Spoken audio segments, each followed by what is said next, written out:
ఒకటి నృత్యం, 2 సంగీతం అంటే what was the reason behind of it అంటే ఏం చెప్తారు? నేను సెలెక్ట్ చేసుకోలేదు ఫస్ట్. హ్మ్. అంటే దైవ కటాక్షమే. కోర్స్ మానవులు ఎవరైనా ఒకరు ఉండి దగ్గరుండి చేయించాలి కాబట్టి మా అమ్మ ప్రోద్బలమే. హ్మ్. అమ్మకి రెండో చాలా ఆసక్తి. చిన్నప్పుడు అమ్మ సంగీతం నేర్చుకున్నారు. భరతనాట్యం నేర్చుకోవాలని కోరిక. బట్ ఆ కాలంలో కుదరలేదు. హ్మ్. అమ్మ పెరిగిందంతా డీప్ సౌత్. సో అక్కడ అమ్మకి ఛాన్స్ లేదు. నేర్చుకోవడానికి అవకాశం కుదరక.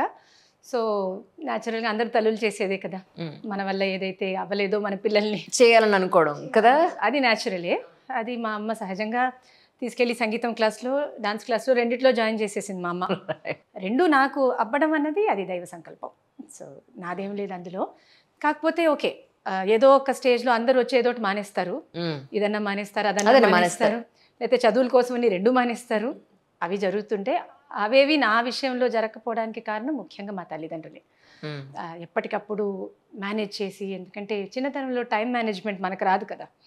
సో అది తల్లిదండ్రులే మనకి దగ్గరుండి చేసి పెట్టాలి. అందులో ముఖ్యంగా అమ్మగారు. హ్మ్. బికాజ్ నాన్నగారు ఎప్పుడు బాధ్యత తీసుకోవడం అంతవరకే వాళ్ళ ప్రొఫెషన్‌లో వాళ్ళు ఉండడం.